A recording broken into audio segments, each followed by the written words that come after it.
Associated British Ports have been ordered to pay more than £340,000 in fines and costs after the death of a worker at the Port of Ipswich. 60-year-old Brian Vince was killed while working as a cargo handler in March 2007. He worked at the port for 37 years and loved his job. But while part of a team unloading a roll-on, roll-off ferry, Brian Vince was fatally injured after being struck by a reversing vehicle. The health and safety executive said there had been an obvious risk to his safety. Systems in place at the time were inadequate. Today, his widow feels at last she can move on. The court case ending with a fine of £266,000 on the port operator and costs of almost £75,000. I just felt as if he'd gone away and was going to come back again. And, well, the whole life just changes, really. I think, they've got what they deserve and just hope nothing like this ever happens to anybody else again. It should never have happened in the first place, but you can't, once it's done, you can't do anything about it. What do you think essentially was wrong with the way things were then? Well, the working conditions for a start. To think that they were operating vehicles without knowing where people were and coming out backwards. I would have thought, if you drive a car, you always look to see what you're reversing into, and with a vehicle, I think it should have been the same. Since the accident, working procedures at the port have been overhauled. Associated British Ports said Brian Vince had been a loyal and valued member of the team here. His death, a matter of great sadness. The company accepted its responsibility for the accident and extended its deepest sympathy to Brian Vince's family. Kim Riley, BBC Look East, at the Port of Ipswich. A second man has died on the River Crouch in Essex in the space of a week. Emergency crews were called to Hullbridge last night after a car went into the river. The dead man has been named as 70-year-old George Sargent. A 21-year-old drowned there last week. A car with George Sargent inside it is said to have travelled at speed along Ferry Road when it plunged into the River Crouch. All the emergency services were called, but it was too late to save him. I heard a vehicle coming down this road, Ferry Road, and it sounded like it was going quite high speed. And then all of a sudden there was a huge bang. And to begin with, we thought that somebody had not put the handbrake on their car and it just rolled into the river. I said to my partner, Lee, you need to go and help him. And just really, really quickly, he just ripped his boots off, was straight in the water. But unfortunately, there wasn't anything that they could do. The heartbreaking thing about it is you couldn't get to him. If you could have got to him, but you just couldn't. It was just hopeless. And these guys, Lee, he's a pretty strong swimmer, and he's a big guy, but, he was just fighting the current all the time. This accident comes only 6 days after a 21-year-old drowned in a separate incident, but in the same spot. Eyewitnesses say Michael Cheek, as he's been named locally, had swum 2/3 of the way across the river when he got into trouble. The only sign of yesterday's tragedy are tyre marks, where George Sargent's submerged car was pulled from the water. Essex Police Marine Unit recovered his body. As yet, police say the cause of the accident is unknown, but an investigation is underway. They're asking for witnesses to contact them. Debbie Tubby, BBC Look East, Essex. A man who was stabbed in Jaywick in Essex in July has died.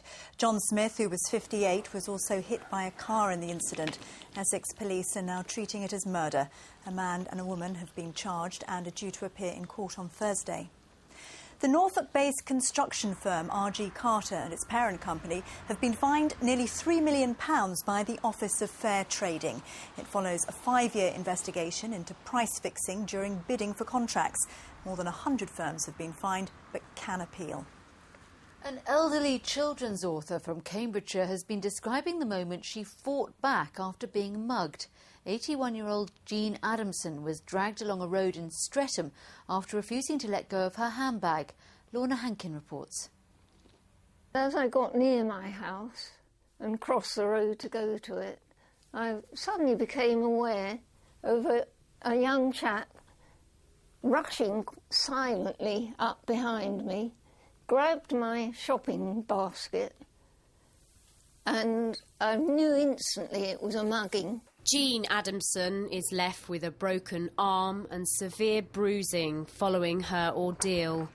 The author of the Topsy and Tim children's books was viciously mugged on her own road on Sunday. It was just before 11:30 in the morning. She'd been to visit her local post office and made her way along the high street back to her house. It was here that she was attacked. And I was left in the middle of the road and I couldn't get up. Does it scare you to go out again? I don't think so. Hope not. I don't know really yet. Because the shock of all this didn't come in till I went to bed late that night. 25 million copies of her books have sold worldwide, and this attack will not deter her from publishing her next one. If that person who did this to you is watching now... I'd like to talk to him. And I don't, whether they do think and just don't give a damn, whether they despise old people, the people who do this, I don't know. But they're going to be old. It's just part of being human. Jean Adamson. The Minister for the East of England, Barbara Follett, has a new job in government. The Stevenage MP is being moved from the Department of Culture to become a local government minister. Our region's rivers are at their healthiest for a century. That's according to a report by the Environment Agency. They were judged on water quality and wildlife, and one river in Norfolk was held up as a particularly good example. The River Nar is a success story. It's on the Environment Agency's list of good rivers, along with 7 out of 10 in England. And the agency's highlighting its work here to show how other rivers can be improved. In the past, we've had pollution from sewage treatment works, particularly nutrients, and also the river habitat itself has also been affected by man. We've seen a big improvement to reducing that pollution by taking out the phosphate from the sewage works, but also improving the habitat. And the flow deflectors here are some ways in which we can restore the river back to its natural channel. But the list has been criticised. The RSPB says the Nar is unfavourable for wildlife, and Natural England says the agency's aim to get all rivers to good status in 6 years' time isn't ambitious enough. Within the first River Basin Plan, which lasts until 2015, we expect to see improvements across many of our rivers. It's not just about the chemical quality, it's about the whole balance of the ecosystem, that there's enough water there of the right quality and the right quantity for all the river needs. The challenge for all rivers in England is balancing the needs of a local population with the inhabitants of the river, and the River Nar has got that one right. And Janet Gadgill for BBC Look East in Narborough.